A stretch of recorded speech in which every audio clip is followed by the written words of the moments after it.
সংসার জীবনে পা রেখে হাড়ে হাড়ে বুঝতে পারতেছি যে চোখ কান কীভাবে খোলা রাখতে হয়। তো সেই রকমই একটা ব্লগ শেয়ার করতে যাচ্ছি আপনাদের সাথে। তো হ্যালো এভরিওয়ান, আসসালামু আলাইকুম। আশা করি আপনারা সবাই ভালো আছেন, আমরা কিন্তু বেশ ভালো আছি আলহামদুলিল্লাহ।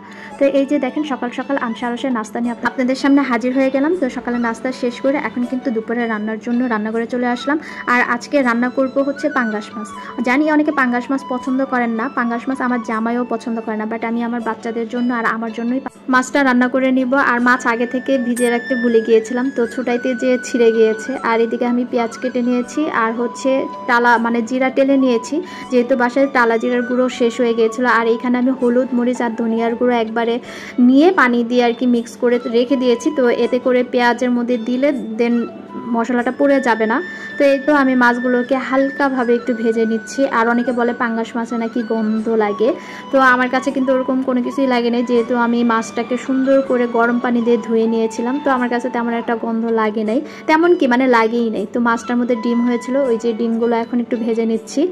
তো মাছগুলো ভেজে উঠিয়ে এখন সেম কড়াইতে আর একটু তেল দিয়ে দেন পেঁয়াজগুলোকে ভেজে নিচ্ছি। আর এখানে এখন ওই যে ভেজিয়ে রাখা মশলাটা ঢেলে দিচ্ছি, সাথে একটু আদা রসুনও দিয়েছিলাম। তো এখন মশলাগুলো ভালো করে কষিয়ে নিব, মানে ভালো করে বলতে খুব ভালো করে কষাবো। যখন নাকি একদম উপরে তেল ভেসে উঠবে তখন হচ্ছে মাছ ভেজে রাখা মাছগুলো আর কি এখানে দিয়ে দিব। আর এই মশলার মধ্যে মাছগুলোকে সামান্য একটু পানি দিয়ে ঢেকে রাখবো, যেন মশলাগুলো মাছের মধ্যে ঢুকে যায়। আমি মাছ ভুনা নর্মালি এইভাবেই করি, কে কীভাবে করেন অবশ্যই কমেন্টস করে জানাবেন। আমি কিন্তু এইভাবেই মাছ ভুনা করি।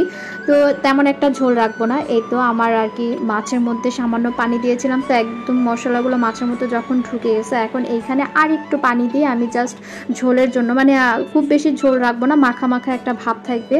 তো ওইভাবেই আর কি আমি নামিয়ে নেব। তো এই যে দেখেন আমার কিন্তু মাছ রান্না শেষ। এখন হচ্ছে নামিয়ে নেওয়ার আগে একটু টালা জিরার গুঁড়া দিয়ে দিচ্ছি, এতে করে মাছটা খেতেও অনেক ভালো লাগবে, মানে মাছের যে ঝোলগুলো খেতেও ভালো লাগবে, খুবই টেস্ট লাগবে।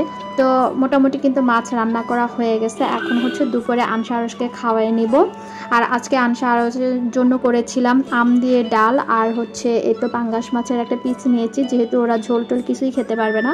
তো এই তো বিকালবেলা একটু বাইরে চলে যাচ্ছি, তো একটু রেডি সেডি হচ্ছে। এদিকে আনসা নিজের জুতা নিজেই পরার চেষ্টা করতেছে, যদিও জুতা বা পায়েরটা ডান পায়ে পরে ফেলেছে, এরকম একটা অবস্থা, মানে ও এখনও জুতা ঠিক মতো পায়ে পরতে পারে না, উল্টাপাল্টা পরে ফেলে। তো এই তো আসার সময় আম্মু আবার একটু নাস্তা দিয়ে দিয়েছিল আনসারসের জন্য, তো ওইটা আর কি ওদেরকে সার্ভ করলাম।